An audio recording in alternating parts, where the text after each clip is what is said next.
கர்த்தர் ஸ்தோத்திரம். 6வது வார்த்தை யோவான் 19ஆம் அதிகாரம். 19ஆம் அதிகாரத்தில் நீங்கள் பார்த்தீங்கன்னா 30ஆம் வசனம். இயேசு காடியை வாங்கின பின்பு முடிந்தது என்று சொல்லி முடிந்தது. அவர் சொல்கிறார் 6வது வார்த்தையில் சொல்கிறாரு முடிந்தது என்று சொல்கிறார். என் அன்பு தேவப்பிள்ளையை ஆண்டு ஒவ்வொரு வாக்கியத்தையாக சொல்லி வர்றாரு. இந்த 6வது வார்த்தை வரும்போது முடிந்தது, எல்லாம் முடிஞ்சதுன்னு அன்று சொல்கிறார். என் அன்பு சகோதரன் முடிந்ததுன்னா அவர் இந்த உலகத்தில் அப்படி எல்லாத்தையும் செய்து முடிச்சிட்டார். சிலுவையிலேயே இந்த வார்த்தைகளை ஒன்றா அவர் சொல்கிறாருன்னா பிதாவோடு பேசுகிறார். ஒவ்வொரு காரியமும் அவர் பேசுகிறார். யாருக்கும் சொல்கிறாருங்க, மக்கள் சொல்லலை. அவர் ஒவ்வொரு காரியத்தையும் நம்ம மக்களுக்கு என்ன சொல்கிறாரு, பிதாவை இவர்களை மன்னியுங்கிறது மக்கள்கிட்ட சொல்கிறாரு. அவர் என்ன சொல்கிறார், இன்றைக்கு நீ பரதேசில் இருப்பான்னு சொல்லி ஒரு கல்லணை பார்த்து பேசுகிறாரு. அதுவும் ஒரு தாய், அதுவும் இந்த மகன்னு சொல்லி ஆண்டவர் யோவான்ட்டையும் மரியாதையும் பேசுகிறாங்க. அப்புறம் 4வது வசனத்துக்கு போகும்போது பிதாட்ட போய் பேசுகிறாங்க. பிதாட்ட போய் என்ன சொல்கிறாங்க, இதான் என் தேவனே என்றதை ஏன் என்னை கைவிட்டீரும் அப்படின்னு கேட்குறாங்க. அப்புறமா என்ன சொல்கிறாங்க, 5வது வார்த்தை நான் தாகமாக இருக்கிறேன்னு சொல்லி அவர் பிதாட்ட பேசுகிறாரு. 6வது வார்த்தை பிதாட்ட சொல்கிறாரு முடிஞ்சிட்டு, எல்லாம் செய்து முடிச்சாச்சு அப்படின்னு சொல்கிறார். இப்போ பிதாவும் என்ன செய்கிறாங்க, அவங்கள பார்த்து எல்லாம் 2 பேரும் இப்படி பேசிக்கிட்டே வராங்க. இது அன்பு கர்த்தருடைய பிள்ளையே, நாட்களில் ஆண்டவர் சொல்கிற வார்த்தை தீர்க்க தரிசன வார்த்தைகள் நிறைவானது. முடிந்தது என்ற வார்த்தை வெற்றியின் வார்த்தை.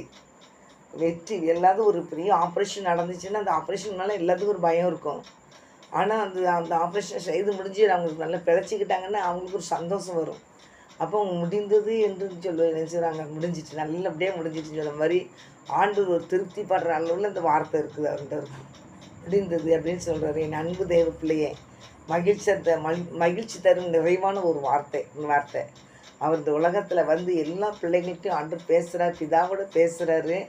அவர் என்ன சொல்கிறாரு, முடிஞ்சதுங்கிறாங்க. பிதாவுக்கு அவங்களுக்கு நிறைய வார்த்தை இருக்கலாம், மக்கள்கிட்ட ஆண்டவர் கிரியை செய்கிறதுக்கு வாய்ப்பு இருக்குது. அதனால் முடிந்ததுன்னு சொன்னதுக்கு முடிஞ்சிட்டு நீ கவலைப்படாதுன்னு ஆண்டவர் பிதாட்ட பேசியிருக்கலாம். அதனால் அவங்க இப்போ என்ன பேசணும்னு நமக்கு தெரியாது. அவங்களுக்கும் ஏசப்பாவுக்கும் பிதாவுக்கும் தான் இந்த பேச்சு இருக்கும். தேவ பிள்ளைகளாகி நீங்கள் அவர் சொன்ன ஒரே வார்த்தை அவருடைய பிசாசி கிரியில் அழிக்கவே தேவகுமாரன் வெளிப்பட்டார் என்ற தீர்க்க தரிசன வார்த்தைகள் எழுந்துச்சு.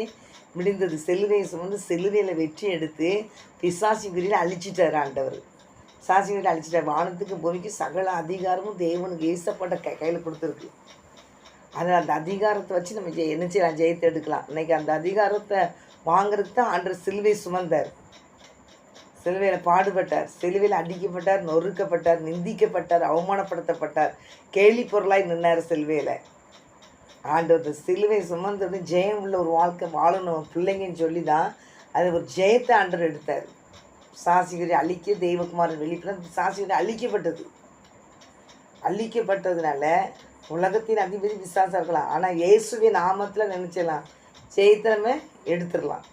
நாளைக்கு இப்போ இயேசுவின் நாமம்னா விசாசி என்ன செய்வான், நடுங்குவான். அந்த இயேசுவின் நாமத்தை நம்மளுக்கு ஆண்டவர் கையில் கொடுத்துருந்தா அந்த சிலுவையில் அவர் வெற்றி எடுத்ததுனால தான் அந்த அதிகாரம் இயேசப்பா கைக்கு வந்துச்சு. ஆண்டவர் கொடுத்துட்டார், ஒரு நாமத்தினால பிசாசுகளை துரத்துவார்கள் அப்படின்னு சொல்லிட்டார் ஆண்டவர். அதில் அந்த பிசாசு அழிக்கவே தேவகுமாரன் வெளிப்பட்டார்னு வேதத்தில் பார்க்குறேன். அன்பு சகோதரனே சகோதரியே, ஆதியாகமத்தில் கூட 3ஆம் அதிகாரத்தில் பார்த்தோம்னா, ஆதிகாரத்துக்கு 3ஆம் அதிகாரத்தில் கூட 15ஆம் வசனத்தில் போட்டிருக்கோம். ஆதியாகமம் 3ஆம் அதிகாரம் 15ஆம் வசனத்தில் போட்டிருக்கோம். உனக்கு ஸ்திரீக்கும் உன் வித்துக்கும் அவள் வித்துக்கும் பகை உண்டாக்குவேன், அவர் உன் தலையை நசுக்குவார், நீ அவர் குதிகாலை இருந்துச்சு நசுக்கார். இப்படிப்பட்ட தீர்க்க தரிசன வசனங்களாக இருந்துச்சு, நிறைவேற்றப்பட்டது. தேவப்பிள்ளை அது மாத்திரம் இல்லை, மத்திய நீங்கள் பார்த்தாலும் கூட மத்திய 2ஆம் அதிகாரம் 6ஆம் வசனத்தில் நீங்கள் பார்த்தாலும் கூட யூதேயா தேசத்தில் பெத்லகேமே நீ சிறியதாக இருந்தாலும் நினச்சி ராஜா முன்னெடுத்து நினைச்சு புறப்படுவாருங்கிற தீர்க்க தரிசன வார்த்தைகள் அங்கே நினச்சிருந்துச்சி, நிறைவேறப்பட்டது. அந்த கர்த்தருடைய பிள்ளைகளாகிய அவருடைய வார்த்தை தீர்க்க தரிசன வார்த்தை எல்லாம் நினச்சிது, நிறைவேற்றப்படுது. யூதேயா தேசத்தில் உள்ள பெத்லகேமே, யூதாவின் பிரபுகளில் நீ சிறியதல்ல, என் ஜனமாகிய இஸ்ரவேலை ஆளும் பிரபு உன்னிடத்தில் புறப்படுவார் என்று தீர்க்கதரிசியினால் எழுதப்பட்டு இருக்கிறது என்றார். அது நிறைவேறிச்சு. அவர் தீர்க்கதரிசனம் சொல்லப்பட்ட எல்லா வார்த்தைகளும் என்ன செய்யுது, நிறைவேறப்பட்டுக்கிட்டே இருக்குது. எனக்கு தேவ பிள்ளைகளாகி நீங்கள் இதை கூட வசனம் போட்டிருக்கோம். ஏசாயாவில் கூட 9ஆம் அதிகாரத்தில் கூட போட்டிருக்கோம். இங்கே பார்த்தீங்கன்னா, நமக்கு ஒரு பாலகன் பிறந்தார், நமக்கு ஒரு குமாரன் கொடுக்கப்பட்டார், கர்த்தத்துவம் அவர் தோளின் மேல் இருக்கும், அவர் நாமும் அதிசயமானவர், ஆலோசனை கர்த்தா, வல்லமையுள்ள தேவன், நித்திய பிதா சமாதான பிரபு என்னப்படும் சொல்லி வசனம் போட்டிருக்கு. தாவீது சிங்காசனத்தையும் அவனுடைய ராஜ்யத்தையும் அவர் திடப்படுத்தி அதை இது முதல் கொண்டு என்றென்றைக்கும் நியாயத்தினாலும் நீதியினாலும் நிலைப்படுத்தும்படிக்கு அவருடைய கர்த்தத்துவம் பெருக்கத்துக்கும் அதின் சமாதானத்துக்கும் முடிவில்லை. சேனைகளின் கர்த்தருடைய வைராக்கியம் இதை செய்யும் சொல்லி அப்படிப்பட்ட ஒவ்வொரு தீர்க்க தரிசன வார்த்தைகள் இருந்துச்சு. அவர் இந்த உலகத்தில் வந்தது எதுக்காக வந்தாருங்கிறது எல்லாம் நிறைவேறப்பட்டது. அந்த தேவ பிள்ளைகளாகி நீங்கள் ஆண்டோடைய வார்த்தைகள் நிறைவேறவே ஆண்டவர் சிலுவையில் என்ன செஞ்சார்? வெற்றி எடுத்தார். அதனால் கர்த்தருடைய பிள்ளைகளுக்கு நீங்களும் என்ன செய்யணும்? வெற்றியை எடுக்கணும். நீங்கள் யோவானில் கூட 7ஆம் அதிகாரத்தில் நீங்கள் பார்த்தீங்கன்னா, யோவான் 7ஆம் அதிகாரம் 42ஆம் வசனத்துக்கு நீங்கள் வந்தீங்கன்னா 42ல் தாவீதின் சந்ததியிலும் தாவீதின் இருந்த பெத்லகேம் ஊரிலும் இருந்து கிறிஸ்து வருவார் என்ற வேத வாக்கியம் நினச்சி சொல்லவில்லையா? வேத வாக்கியம் ஆண்டவர் வருவார், கிறிஸ்து வருவாருங்கிற வேத வாக்கியம் செஞ்சு அங்கே நிறைவேறுது. அப்போ தேவநாயகத்தை முன்பாக சொன்ன தீர்க்க தரிசன வார்த்தைகளை என்ன செஞ்சுக்கிட்டு இருக்கு? நிறைவேறிக்கிட்டு இருக்குது. தேவ பிள்ளைகளாக்கி நீங்கள் என்ன செய்யணும்? ஆண்டு எல்லாத்தையும் நிறைவேற்றினார். சிலுவை சுமந்ததுனால தான் அது எல்லாம் நிறைவேறப்பட்டது. அது மாத்திரம் ஜனங்களின் பாவங்களை நீக்கி அவர்களை ரட்சிப்பார் என்று மத்தியில் கூட என்ன செஞ்சு 1ஆம் அதிகாரத்தில் கூட என்ன செஞ்சிருந்துச்சு? 1ஆம் அதிகாரத்தில் போட்டிருக்கும் பாருங்க.